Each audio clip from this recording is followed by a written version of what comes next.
The town of Blackwood had always been shrouded in mystery. Tucked away in the heart of a dense forest, it carried a history of whispers and unease. Locals avoided speaking of the Hollow Ones, shadowy figures said to roam the outskirts of town, stealing the voices of those who dared to listen. Evelyn Carter, a journalist known for her investigations into urban legends, arrived in Blackwood eager to unravel its most terrifying mystery. An old, tattered journal had surfaced, one belonging to Jonathan Wells, a man who had gone missing nearly a century ago. His final entry read, "They are watching, they are waiting, and soon they will take me too."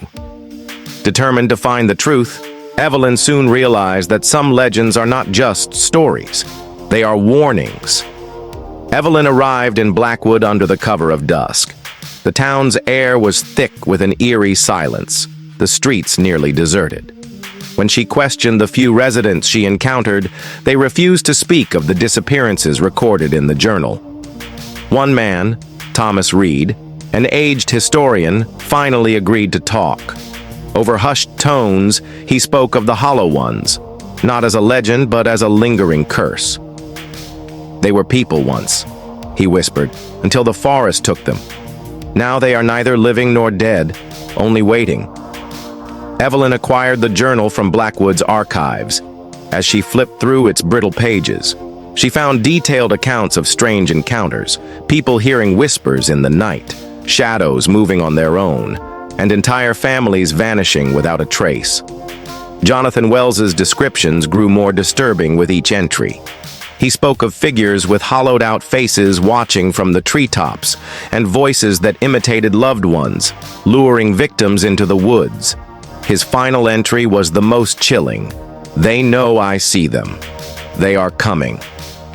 Determined to investigate, Evelyn ventured into the whispering woods. The deeper she walked, the louder the murmurs became, words she couldn't quite make out, yet they felt familiar. The trees loomed unnaturally tall, their twisted limbs resembling grasping hands. A sudden rustling made her freeze. A shadow darted between the trees. When she turned back toward town, she found the path had vanished. Panic set in as the whispers intensified. Then, she saw them, tall, faceless figures with hollowed-out eyes, watching from the darkness. Evelyn stumbled back to town, breathless and trembling. As she reached her motel room, she noticed something on her wrist, a burned-in circle, dark and pulsing. She scrubbed at it frantically, but it wouldn't fade. When she showed Thomas, his face turned ashen. "You've been marked," he said gravely. "They won't let you leave now." Determined to uncover the truth, Evelyn searched old records and found a horrifying revelation. Centuries ago, Blackwood's ancestors had performed a dark ritual, offering innocent lives to an ancient force in exchange for prosperity. But something had gone wrong. Instead of satisfying the entity, the ritual had created the Hollow Ones. Soulless beings bound to the town, cursed to hunt and claim more victims.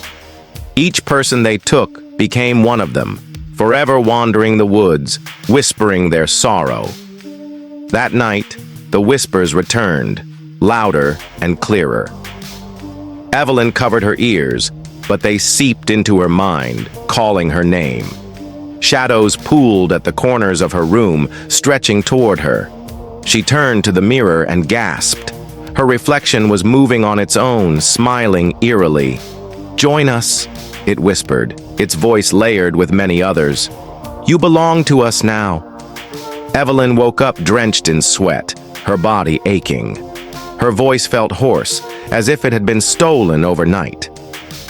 Looking in the mirror, she saw her reflection was fading, becoming less human. Terrified, she ran to Thomas, who revealed the worst truth yet.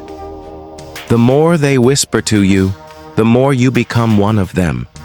They're trying to pull you into their world. You don't have much time." With Thomas's help, Evelyn uncovered a counter-ritual hidden in the journal. It required a blood offering at the Hollow One's shrine deep within the woods. It was their only hope. The The two ventured into the darkness, the whispers now deafening. The figures surrounded them, their hollow faces contorted in silent agony. As Evelyn sliced her palm and let her blood spill onto the shrine, the ground trembled. The hollow ones shrieked, their shadows writhing as the ritual took hold. The curse began to break, but at a terrible cost. Thomas, who had helped Evelyn so selflessly, suddenly collapsed. His skin darkened, his voice fading. "They needed a soul to take your place," he rasped. "It had to be someone already marked." As the hollow ones retreated, Evelyn watched in horror as Thomas became one of them, his face hollowing out, his voice lost to the whispers. Evelyn escaped Blackwood, but she was never truly free. Though the mark had faded, its impression lingered beneath her skin, an eternal reminder. She documented her experience, publishing the story for the world to see. But no one believed her. And at night, in the silence of her apartment, she could still hear them whispering, waiting for her return. Because the hollow ones never truly let go.